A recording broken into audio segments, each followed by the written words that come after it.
I'm very happy that in this session we have two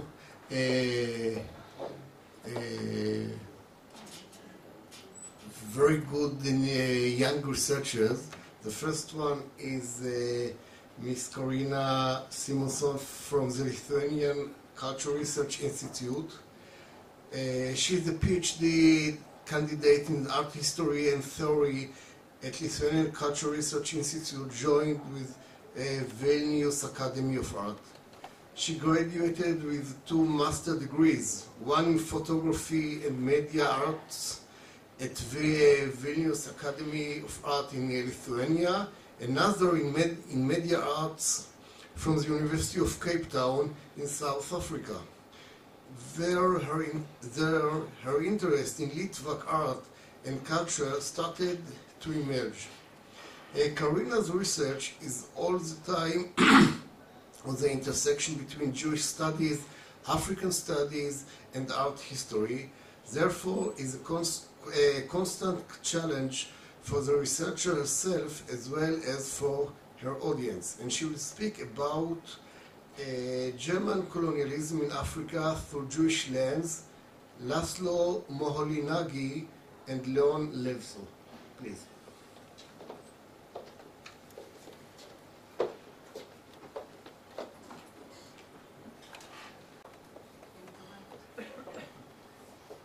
Good afternoon, and thank you for the introduction. And my presentation will be not in English, but in Eastern European English. Can you hear me? Yes.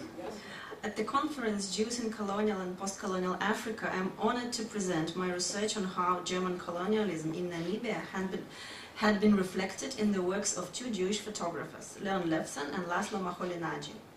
Their life geographies were very different. Moholy-Nagy was born in Hungary, lived in Germany, and died in the United States, while Levson was born in Lithuania, lived in South Africa, and died in Malta. However, their artistic circles were quite similar. For example, both were friends of Man Ray, as well as their creative interest intersected in exploring the legacy of German colonialism in Namibia, what was then German Southwest Africa. As the case study I am particularly interested in, I will be presenting Moholy-Nagy's series of photomontages from 1924-1926 and Levson's series of photographs of Herero people from 1947.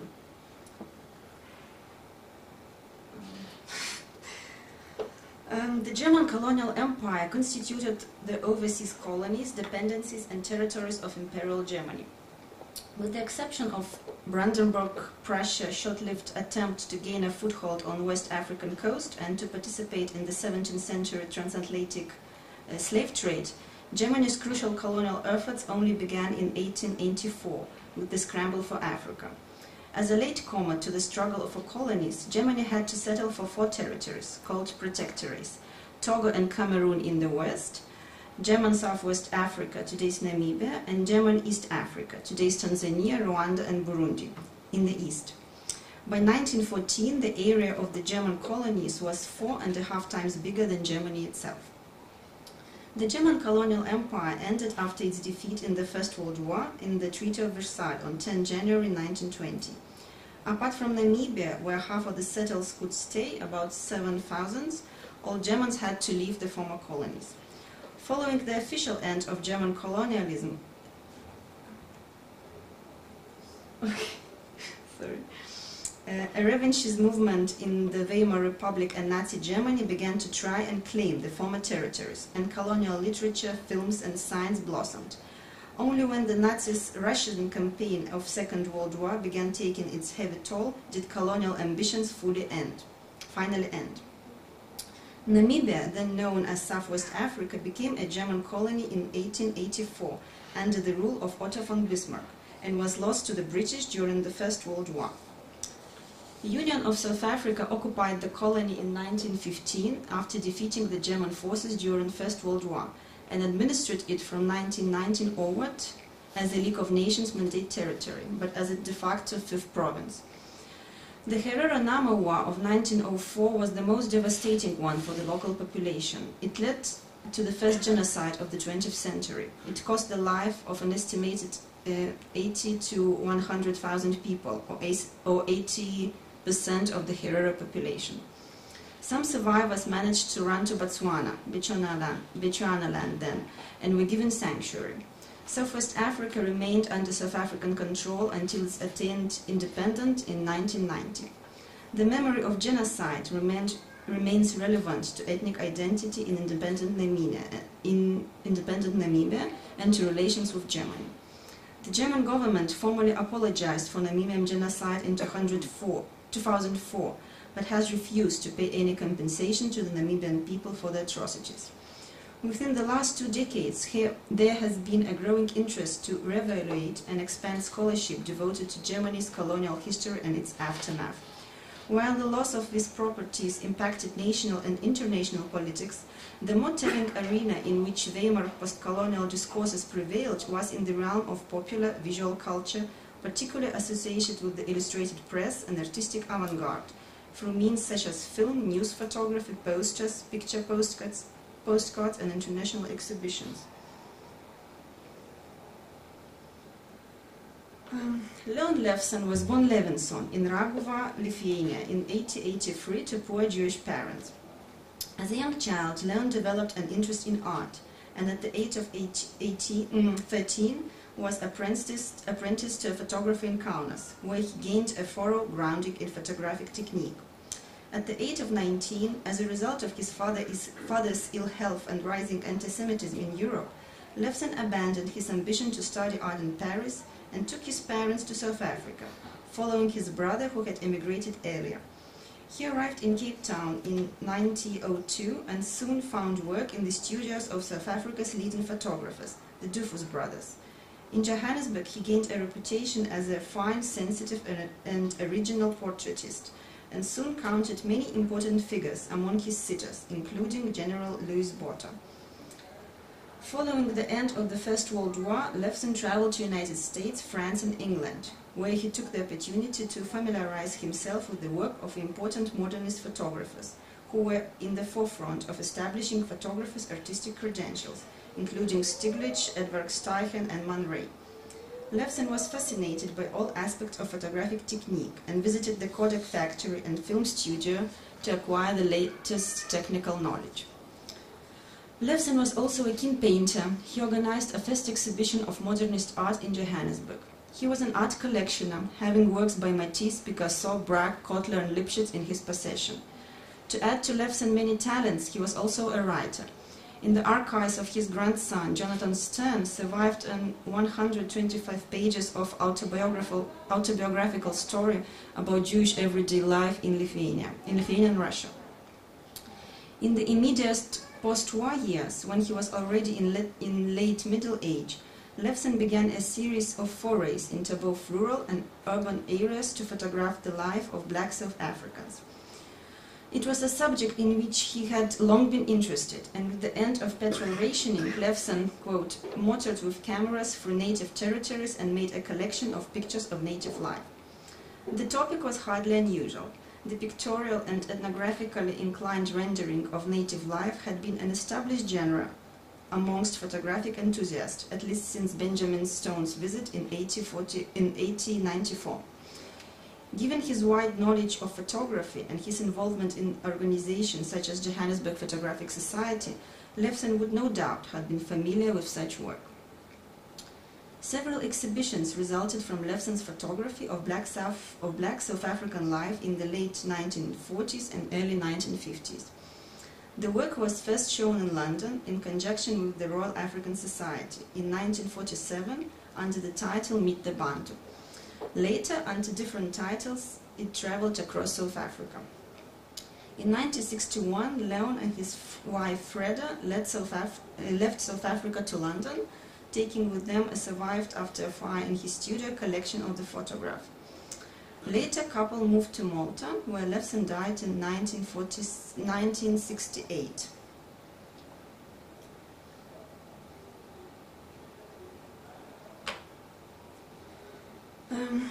Laszlo Moholy-Nagy was born Laszlo Weisz in 1895 to a Jewish family in Borsod, a small village in southern Austria-Hungary, which is now the Republic of Hungary. He changed his German Jewish surname to the Magyar surname of his mother's Christian lawyer friend Nagy, who supported the family and helped raise Laszlo and his brothers when their father, Lipatweish, left the family. Later, he added Moholy, meaning from Mohol, to his surname, after the name of a Hungarian town Mohol in which he grew up.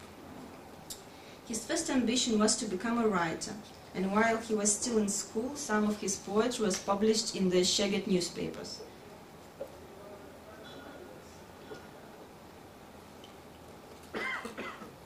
But when he graduated in 1913, his uncle encouraged him to study law in Budapest, and the family moved to the capital. His studies were interrupted when he was drafted into the army as an artillery officer in 1916. He experienced the horror of war on the Russian and Italian fronts, which remained with him for the rest of his life. He discovered a passion for drawing and drew daily during this time as a soldier, sketching field life, his fellow officers, and the civilians he encountered.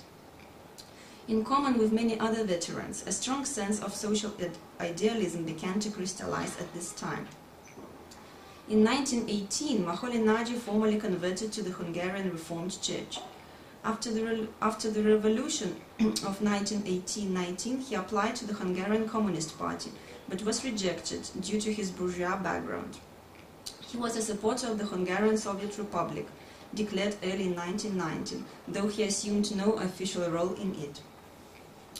Later, in 1919, he left for Vienna and later on to Berlin and joined the Dada circle of artists. Drawing, painting, and sculpture were Laszlo Moholy-Nagy's first artistic outlet.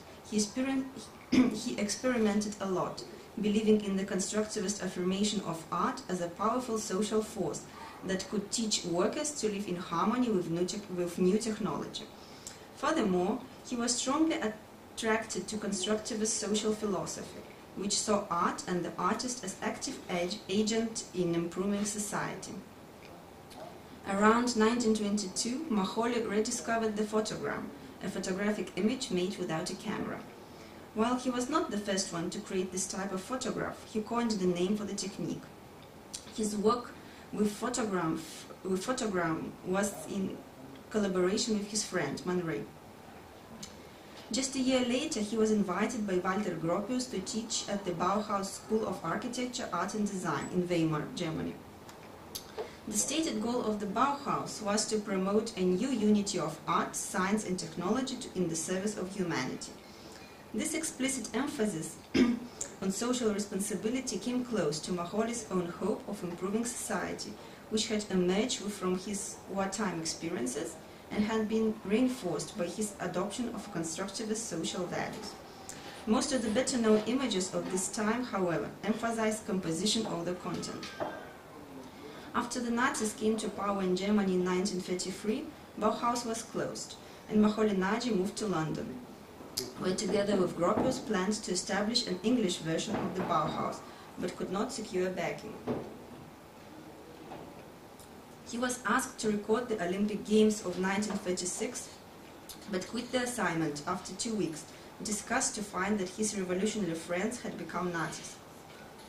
In 1937, a door opened for the artist as Moholy-Nagy moved to the United States, where he became a director of the new Bauhaus, American School of Design, and began to implement the Bauhaus curriculum as it had been under Gropius. Later it became a part of Illinois Institute of Technology and the first institution in the United States to offer a PhD in design. Laszlo Moholy-Nagy died of leukemia in Chicago in 1946.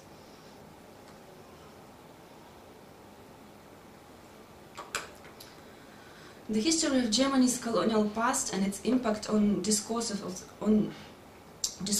the Weimar Republic may seem worlds apart from the culture of the Bauhaus, which Laszlo Moholy-Nagy joined in 1923. The next year began employing the medium of photomontage, the only medium in which he created works with a pronounced socio-political message. Such works were rare at the Bauhaus, where Gropius frowned upon any overt acts of political engagement. Fortunately, this environment did not hinder Moholy-Nagy from using photomontage as a means to critique European military and colonial tactics as well as the apolitical character of the popular press. Photomontages such as Moholy-Nagy intimately understood the culture of popular photography during the 1920s. The dynamism, drama, entertainment value, climatic moment, and perceived truth-telling capabilities of the image. If Moholy-Nagy recognized the need to exploit the visual policies of the press, he also used this awareness to examine critically what the press chose not to represent in photographic form, to question what was not newsworthy.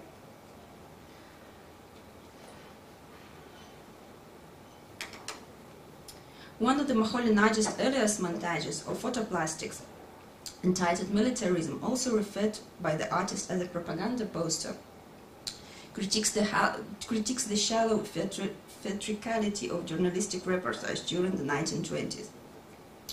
On one level, the work mimics and exploits the sensationalism of press photos. Another interesting point of this highly unusual assemblage of images is that merges a mockery of European militarism with a critique of the human rights atrocities associated with colonial occupation.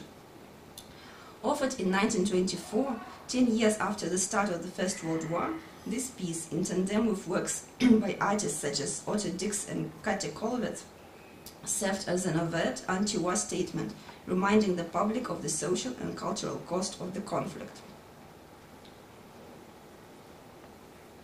Moholy-Nagy's work not only showcases the troops of death and destruction, tanks, soldiers, and the line of casualties, but he focuses on victims who were not often referred to by other artists, namely subjects of European colonial rule.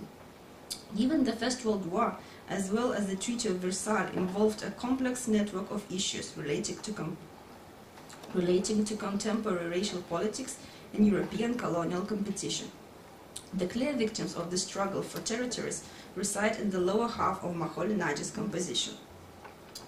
In this section, he carefully positions three African figures in a way that induces readings of their scarification activities as the recuperative medical procedures presumably conducted because of wounds inflicted by the receding tanks and foot soldiers. Manipulating what was likely a documentary photograph of Zambezi people's scarification practices, including the insertion of lip plugs as worn by the standing figure, Moholy-Nagy calls the viewer's attention to the absurdities and cruelties of European colonialism. This tactic counters a reading of these figures as an exotic and quells the likely veristic character of the pseudo-anthropological context of the original photograph. While there is no evidence to suggest that the work actually functioned as a propaganda poster, Moholy-Nagy did include it in the widely read publication Painting, Photography, Film of 1925. This work, together with others, was meant to illustrate the formal properties of visual tension, a useful integral tactic of propaganda material. It is worth noting that militarism is not an anomaly in the oeuvre of Moholy-Nagy. Other photomontages, such as Mother Europe Cares for Her Colonies of 1926, also known as under the title Bœuf Salome, delivered a particularly satirical, if not ironical, illustration of motherly love. As an equally overt condemnation of European imperial practices, this work protests the human rights atrocities associated with colonialism by interrogating the imbalance of power between Mother Europe and her subservient colony or child. Ironically, the picture shows to Africa, not a European. The washing of the child is indeed a caring act, although one he does not appear to appreciate. While anti-imperialism became a more pronounced aspect of the communist agenda in Germany, Russia, and Eastern Europe during the late 1920s, it was not a widely discussed subject, at least by the Western European avant-garde artists during the earlier part of the decade. Denied membership to the Communist Party of Germany and expected to comply with the non-political stance of the Bauhaus, Moholy-Nagy provided a subtle, subversive critique of the colonialist ideologies in his photomontage.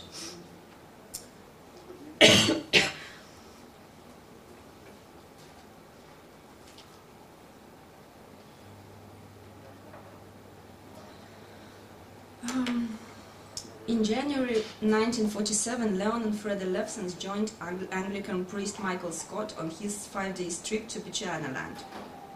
There, Levson met and photographed Herero refugees from Namibia, who escaped Germans after a lost Ohahanja battle.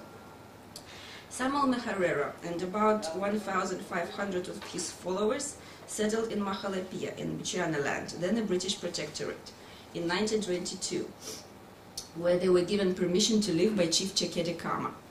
Moholy-Nagy has been home to Ova Herero for a better part of the last 100 years. Ova Herero, they remained loyal to Botswana and have largely conducted themselves as Botswana. It is through Kama that Michael Scott became involved as petitioner to United Nations to oppose incorporation of Southwest Africa. The date is significant. It was the very end of 1946 that the Union government took its proposal to incorporation of Southwest Africa to the United Nations.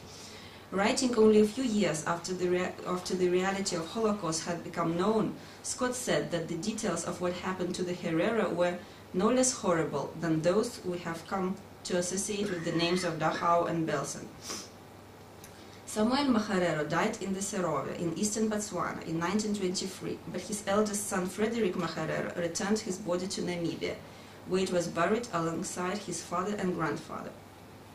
Frederick was only able to visit his motherland 15 years later, after the German defeat of the First World War.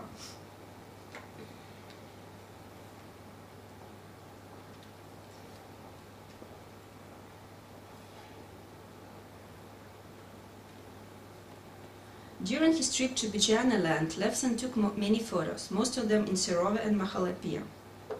Most of the subjects were very usual for a traveling white middle-aged man, like countryside images and household views.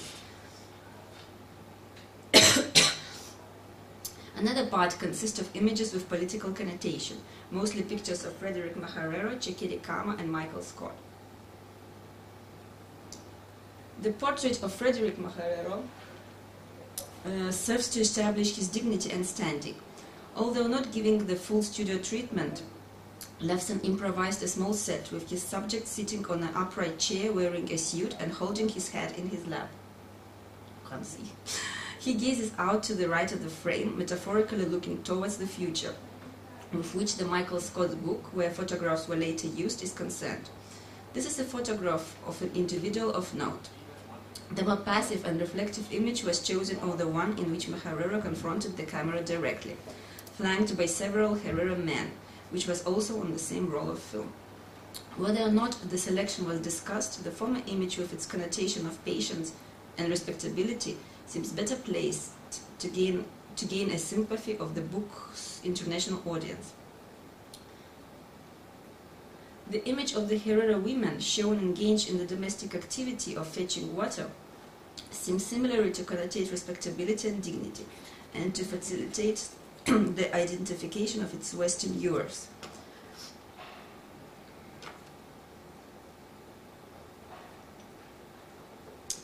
So the question that I asked myself after analyzing the images was why it feels that chronologically Levson's photos were done before Moholy-Nagy's, and why does it feel that Moholy-Nagy's images is far more progressive and powerful, though he had never been to Africa, comparing with the examples of completely different visual rhetoric, the works by Leon Levson, who presented highly idealistic and rather ethnographic images of Herero people. In order to answer those questions, I would first like to point out the similarities between two artists. I'm concluding. That are beyond just sharing a Jewish background, and differences which are shaped by far more important things than just geographical location of the artist. First of all, both artists created them under difficult circumstances. Political works were not encouraged in Bauhaus, so Moholy-Nagy took his own risk in creating them and addressing Germany's colonial past. Most of Levson's Bechuanaland photographs were not even attributed to him, as correspondence in Freda's Levson papers reveals, due to the fear of being denaturalized or for Freda to lose her own passport. She was British. Secondly, Leon Levson was never too much interested in politics. He was not a member of any party, nor at that time, nor later. He was an artist at the first place, so he just used the chance to make photographs while traveling with his politically active wife Freda and Michael Scott. Nonetheless, Levson was interested in real people, in their hardships and way of life. While Moholy-Nagy was very politically conscious, and images of black people were interesting only as the way to reach his own goals, more the instrument to address certain political problems. Even images of the people he used in his montage most probably were not from Namibia or other lands occupied by Germany, but from another part of Africa. They were constructed Africans and were used and presented as a visually powerful image for Western eyes. And thirdly, very important is the latter usage of images. Both artists presented their works in the exhibitions, both used them as an illustration in the books. But while Moholy-Nagy used his photomontage in the book Paintings, Photography and Film merely to illustrate problems of visual and artistic nature, Levson photographs were used in Michael Scott's The Face of Fear to make a point on social and political justice. Therefore, in my opinion, better reach the attention of general public on the core of the problem of Herero people.